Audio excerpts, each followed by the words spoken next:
আসসালামু আলাইকুম দর্শক, আমি Mosharraf chief physiotherapist, physical medicine and rehabilitation বিভাগ, ঢাকা মেডিকেল কলেজ হাসপাতাল। আবার আপনাদের স্বাগতম। ডায়াবেটিক নিয়ন্ত্রণে ফিজিওথেরাপি সহায়ক ভূমিকা রাখতে পারে এবং পবিত্র রমজানে করণীয় বিষয়সমূহ নিয়ে কথা বলছি। দর্শক, ডিসিপ্লিনে ফিজিওথেরাপি ডায়াবেটিক নিয়ন্ত্রণে যেভাবে সহযোগিতা করে থাকে, আমি বারবার বলে থাকি, আমার দেশের প্রচলিত ধারায় প্রত্যেকটি চিকিৎসক ডায়াবেটিক্স রোগীকে চিকিৎসা দিয়ে বলে থাকে আপনি হাঁটতে থাকুন। তারা মেনশন করতে জানে না বা মেনশন করে না কতক্ষণ। বাংলাদেশের মানুষগুলো চিকিৎসকের ওষুধ খায় আর হাঁটতে থাকুন। হাঁটতে হাঁটতে তাদের এমন অবস্থা হয়ে যায় কেউ কেউ হাইপোগ্লাইসেমিয়ায় মৃত্যুবরণ করে।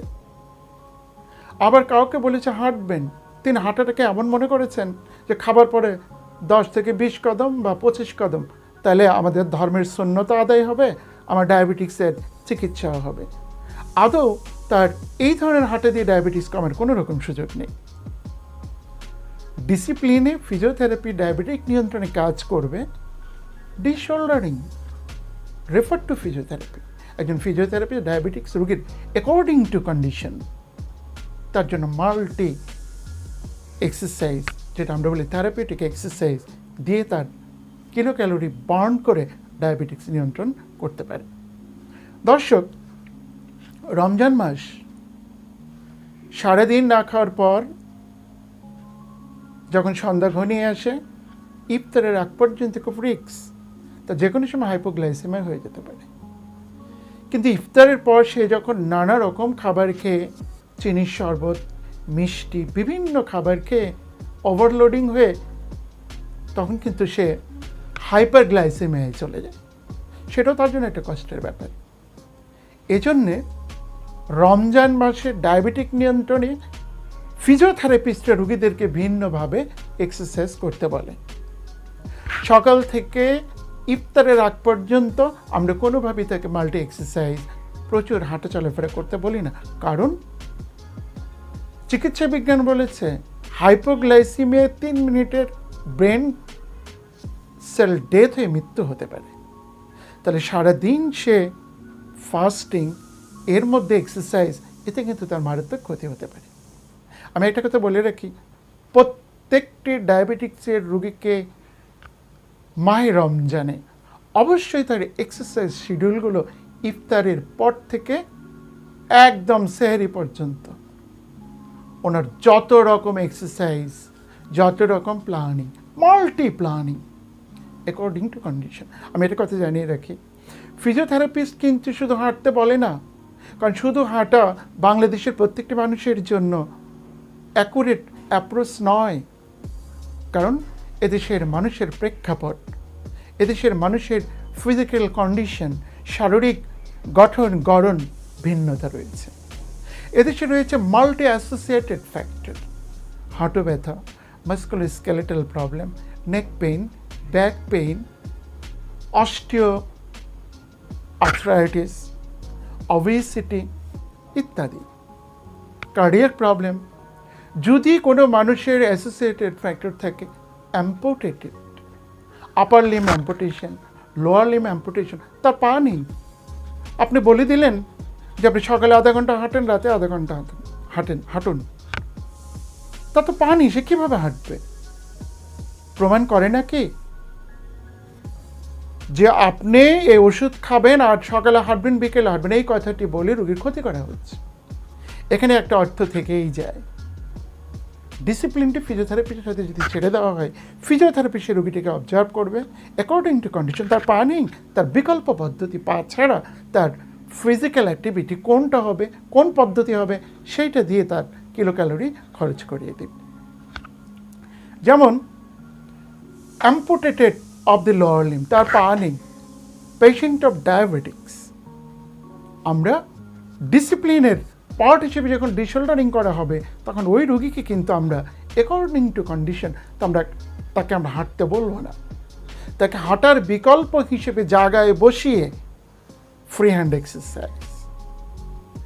হ্যান্ড এক্সারসাইজের মাধ্যমে আমরা তার কিলো ক্যালোরি খরচ করে দিতে পারবো। তার এজ, তার বয়স কত, তার অ্যাসোসিয়েট ফ্যাক্টর কী আছে, তার পালস রেট কত, এগুলো দেখতে হবে, দেখে তার এক্সারসাইজ ডিউরেশন কত হবে সেটাও একজন ফিজিওথেরাপিস্ট মেনশন করে দিতে পারবে।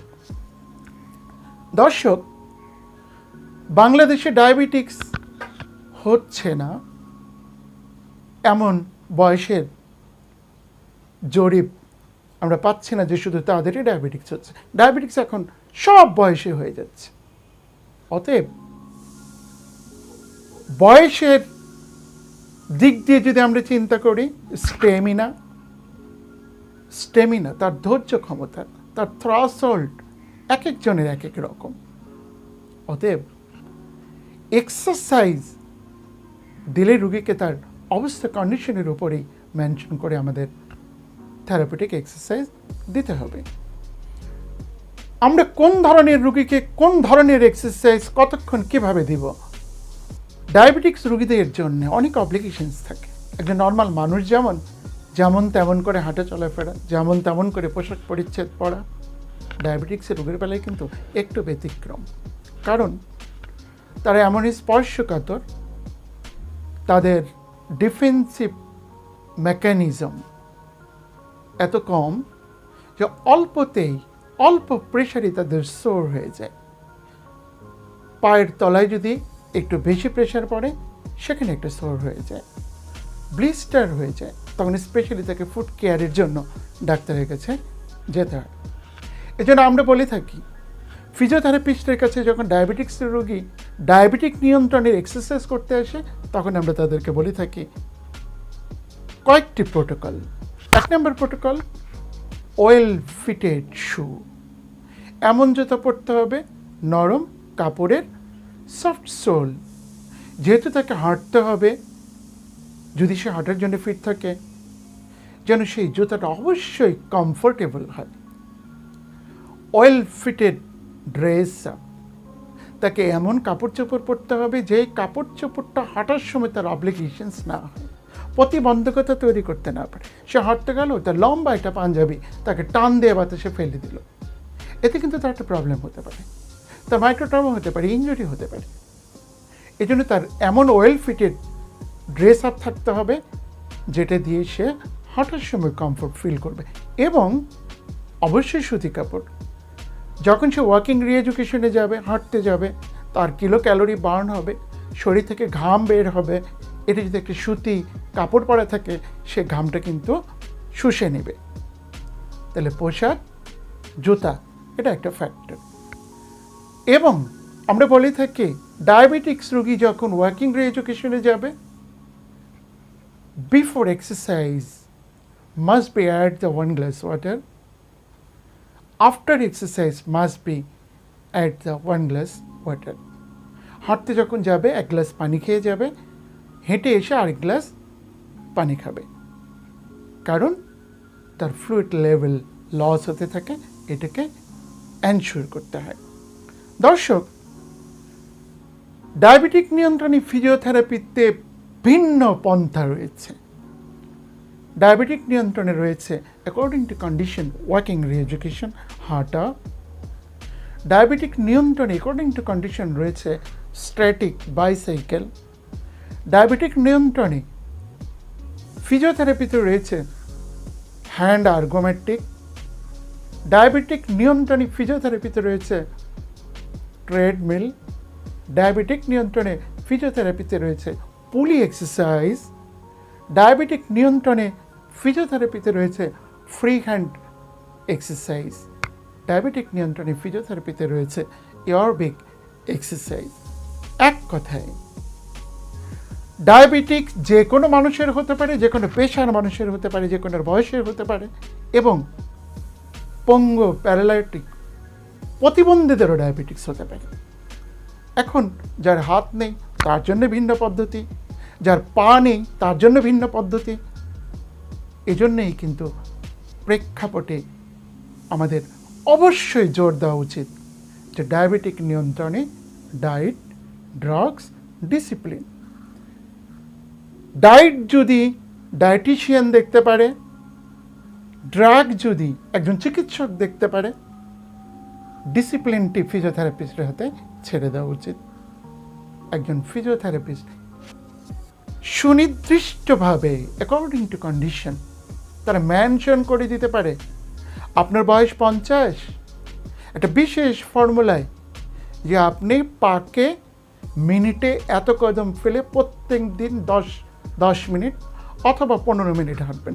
সে হাঁটাটা রাউন্ড হতে পারে, লম্বা হতে পারে, গেট রিটেইনিং হতে পারে। এটা নির্ভর করবে একজন ফিজিওথেরাপিস্ট রোগীটাকে দেখার পর। এক্সারসাইজ শরীরের জন্য যেমন গুরুত্বপূর্ণ, এক্সারসাইজ ডায়াবেটিস রোগীর জন্য সামটাইম মারাত্মক হুমকি স্বরূপ, সামটাইম লাইফ রিস্ক কমপ্লিকেশন পর্যন্ত হয়ে যেতে পারে। মাহে রমজানে ডায়াবেটিক্স রোগীরা বিভিন্ন রকম টেনশনে থাকে, মনে করে যে আমি যদি দিনের বেলা হাঁটতে যাই তাহলে তো আমার সমস্যা হয়ে যাবে, হাঁটার যে এনার্জি সেটা পাই না। খুবই স্বাভাবিক দর্শক। এই জন্য ডায়াবেটিক্স রোগীদেরকে আমরা মাহে রমজানে স্পেশালি বলে থাকি, আপনি আপনার exercise, therapeutic exercise, kilo calorie বার্নের পদ্ধতিটি মাহে রমজানে পাল্টে ফেলুন। আর মাহে রমজানে পাল্টানোর জন্য আমি প্রথমেই বলেছি, সকাল থেকে ইফতারের আগ পর্যন্ত আপনি তেমন কোনো বিগ প্ল্যানিংয়ে যাবেন না। আপনি আপনার সকল ধরনের ফিজিক্যাল অ্যাক্টিভিটি রমজানে ইফতারের পর থেকে সেহেরির আগ পর্যন্ত হাঁটা, দৌড়ঝাঁপ, স্ট্যাটিক বাইসাইকেল, হ্যান্ড আর্গোমেট্রিক, পুলি এক্সারসাইজ, ট্রেডমিল, আপনার যা মন চায়। দর্শক, থেরাপিউটিক এক্সারসাইজ দিয়ে কিলো ক্যালোরি বার্ন করা, এখানে অবশ্যই মাথা রাখতে হবে। আপনি যদি আস্তে আস্তে ম্যারাথন দৌড় দিয়ে সৌদি আরবও চলে যান, আপনি কিন্তু ডায়াবেটিক্স কমবে না দর্শক।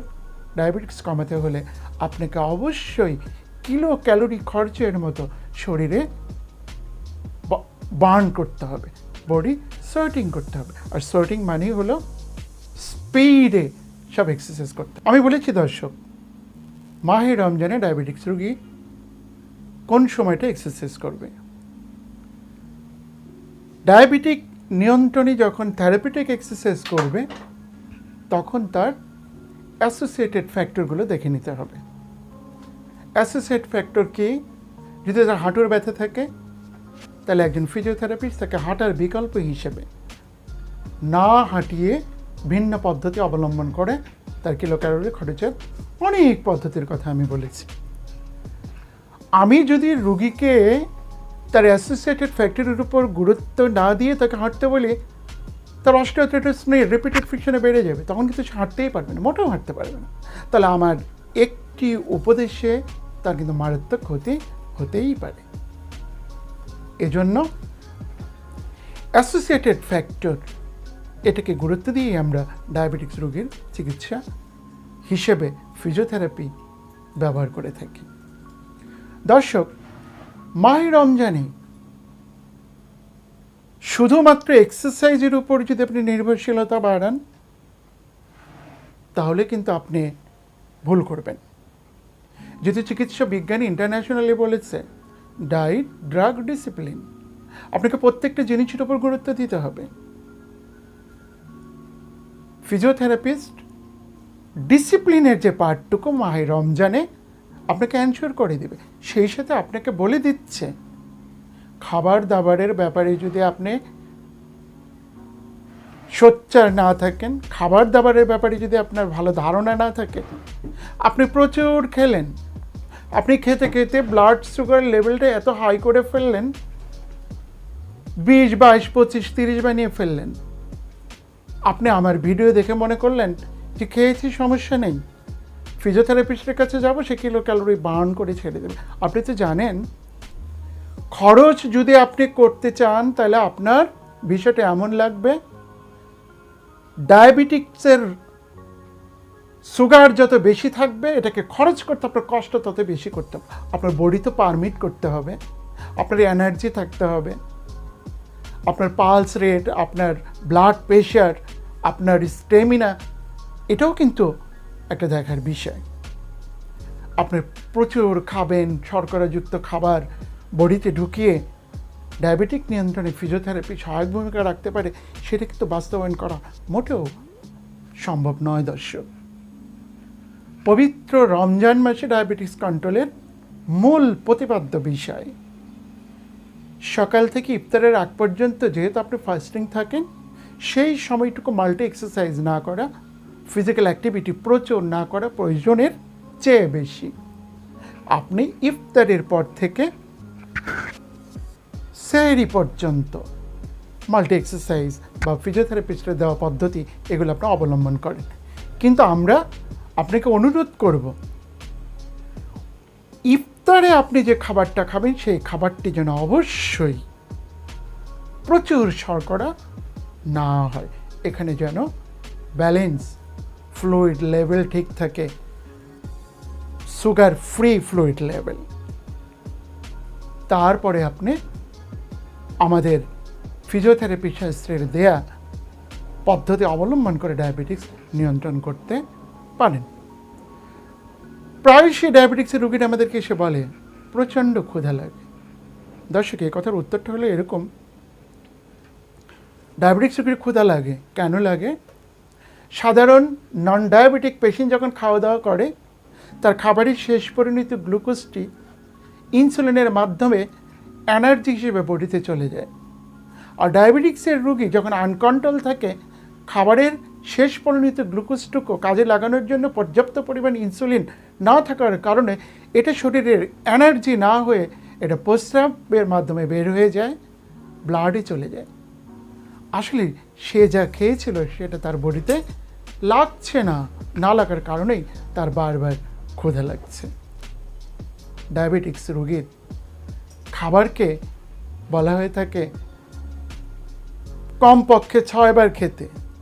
বাংলাদেশের মানুষগুলোকে পরিপূর্ণ ধারণা না দেওয়ার কারণে যিনি 3 বার খেতেন তিনি 6 বার খান। ডায়াবেটিক 3 বার খাওয়ার পর ছিল 10, 6 বার খাওয়ার পর হয়েছে 18, 20, কিন্তু তাকে মেনশন করে দেওয়া হয়নি 3 বেলার খাবারটাই তিনি 6 বেলা খাবেন।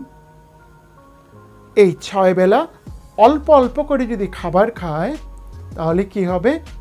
অল্প খাবারের শেষ পরিণত গ্লুকোজ হবে অল্প, আর এই অল্পকে শরীরের এনার্জি হিসেবে কাজে লাগানোর জন্য ইনসুলিনের পরিমাণ লাগবে অল্প।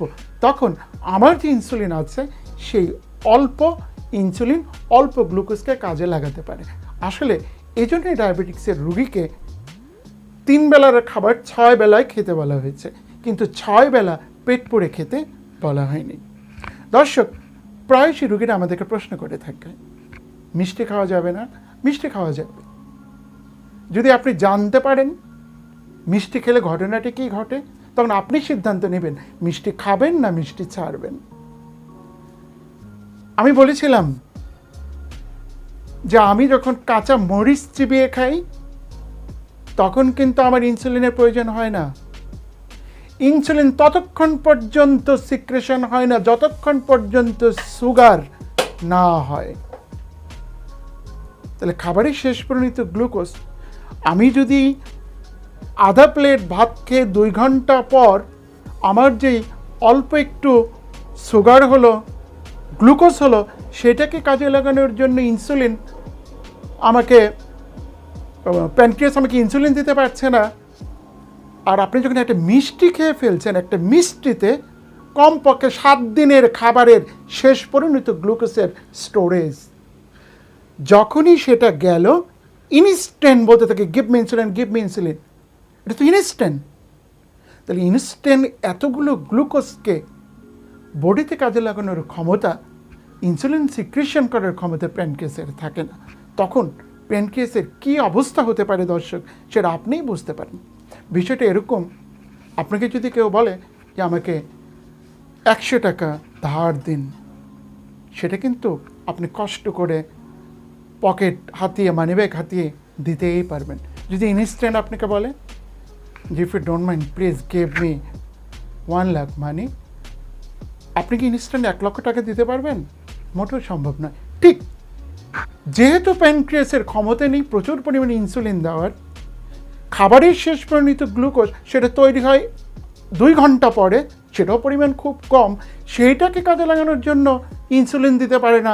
আর আপনি যখন একটা মিস্টেকে ফেলবেন, just like give me 1 lakh টাকা, তখন কিন্তু ইনসুলিন মোটেও দিতে পারে না। প্যানক্রিয়াসের জন্য মারাত্মক সমস্যা হতে পারে। দর্শক, আমি বিস্তারিত বলেছি ডায়াবেটিস রোগীকে মাহে রমজানে তাদের করণীয় বিষয়সমূহ নিয়ে। ডায়াবেটিক নিয়ন্ত্রণে ফিজিওথেরাপি সহায়ক ভূমিকা রাখতে পারে। এই বিষয়গুলো নিয়ে যদি আমরা আরও আগাতে চাই, তাহলে আমরা দেখব আমাদের দেশের অনেক কনজারভেটিভ মায়েরা রয়েছে, কনজারভেটিভ বোনেরা রয়েছে, যারা রাস্তায় হাঁটতে চায় না। সোশিও ইকোনমিক কন্ডিশন লো হওয়ার কারণে ঘরের মধ্যে পর্যাপ্ত হাঁটার পরিমাণ জায়গা থাকে না। তখন কিন্তু তাদের ডায়াবেটিক নিয়ন্ত্রণে তার ফিজিক্যাল ফিটনেস থাকা সত্ত্বেও আমরা তাদেরকে হাঁটায় সহযোগিতা করতে পারি না। দর্শক, যে কনজারভেটিভ মা বোনেরা ঘরের মধ্যে থাকেন, আমরা তাদেরকে রিকোয়েস্ট করে থাকি, আপনারা একটি স্ট্যাটিক বাইসাইকেল অথবা হ্যান্ড আর্গোমেট্রিক অথবা ট্রেডমিল বাসায় নিয়ে নিন। ফিজিওথেরাপিস্টের কাছে কেন আসতে হবে? যেটা বলেছিলাম, ডিউরেশন। আপনি কতক্ষণ এক্সারসাইজ করবেন? যেহেতু এক্সারসাইজের বেলা একটা বলা হয়েছে, without exercise storage the hyper শর্করা সুগার, তখন কিন্তু তার হাইপারগ্লাইসেমিয়া হয়। আর যদি সে এক্সারসাইজ করে, তার ব্লাড সুগার লেভেল কমে যায়, এক্সারসাইজের এক্সট্রিম লেভেল সে এক্সিট করে ফেলে, তখন কিন্তু তার হাইপোগ্লাইসেমিয়া হয়ে ব্রেন সেল ডেথের মাধ্যমে মৃত্যু পর্যন্ত হতে পারে। তাহলে এক্সারসাইজ আপনি কতক্ষণ করবেন? একজন ফিজিওথেরাপিস্টের কাছে গেলে আপনার বয়স, আপনার পালস রেট, আপনার অ্যাসোসিয়েটেড ফ্যাক্টর অ্যাকর্ডিং টু কন্ডিশনের উপর আপনাকে বলে দেবে আপনি কতক্ষণ কীভাবে এক্সারসাইজ আপনি করবেন। দর্শক, এই ডায়াবেটিক বেড়ে যাওয়ার পিছনে অনেকগুলো কারণ রয়েছে। 1 নম্বর কারণ হলো খাওয়া দাওয়া। আপনি ডায়াবেটিক্সের রোগী হিসেবে 20 বছর পার করেছেন, কিন্তু আপনি জানলেনই না, আপনাকে জানানোই হলো না যে আসলে কোন ধরনের খাবার খেলে ব্লাড সুগার স্টোরেজ হয়। এটা আমার দেশের অনেক রোগীরাই জানেন। আমার উপদেশ, আপনি একটু কষ্ট করে জেনে নিন কোন ধরনের খাবারে শর্করা রয়েছে, সে খাবারগুলো আপনি অ্যাভয়েড করেন। আমার দেশে প্রচলিত ধারায় যে বলা কথাগুলো, আপনি ফল খাবেন না, ফ্রুটস খাবেন না, এটা খাবেন না, সেটা খাবেন না, তখন রুগীরা সব ধরনের খাবার বাদ দিয়ে দেয়। দেখা যায় তখন সে ম্যালনিউট্রিশনে ভুগতে থাকে। আর ম্যালনিউট্রিশনে যখন ভোগে, সে 2টা ঝুঁকির মধ্যে থাকে। একটা হলো ডায়াবেটিক্সের রোগী হিসেবে তার ডিফেন্সিভ মেকানিজম কম। 2 নম্বর, ম্যালনিউট্রিশনের কারণে তার শরীরে রোগ প্রতিরোধ ক্ষমতা মোটেও থাকে না। তখন দেখা গেছে ডায়াবেটিক্স রোগীর যে কোনো ধরনের প্রবলেম, ব্যথা সবার সেরে যাচ্ছে, তার সারছে না। পায়ের গোড়ালি ব্যথা, হাঁটুর ব্যথা, কোমরে ব্যথা, টেনিস এলবো, নানা রকম সমস্যা তার হবে। মাসকুলোস্কেলেটাল প্রবলেম হবে, কমবে না, কারণ তার রোগ প্রতিরোধ ক্ষমতাই কম। আর ডায়াবেটিক্স রোগীর টার্গেট থাকে মাসেল, বোন, ভাইটাল অর্গান, ব্রেন, চোখ, কিডনি, লাং, সেক্স অর্গান, এই সবগুলো থেকে ডায়াবেটিক্সের টার্গেট। তাহলে কিন্তু দর্শক, আপনার একটা ব্যালেন্স ডায়েট কিন্তু খুবই জরুরি। আপনি ব্যালেন্স ডায়েটটি প্রয়োজন হলে ডায়েটিশিয়ানের সাথে কথা বলে সে ব্যালেন্স ডায়েটটি আপনি নিয়ে নেবেন।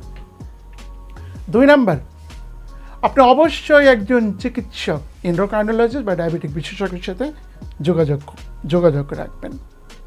এবং প্রত্যেক মাসে না পারেন, 2 মাসে না পারেন, আপনাকে অবশ্যই মৃত্যু হয়ে যাওয়ার জন্য যে ভাইটাল কিছু কজ ডায়াবেটিক্স রোগীর কিছু কমন পরীক্ষা নিরীক্ষা চিকিৎসকের উপদেশক্রমে আপনি প্রত্যেক মাসে বা 2 মাস অন্তর এগুলো আপনি করবেন।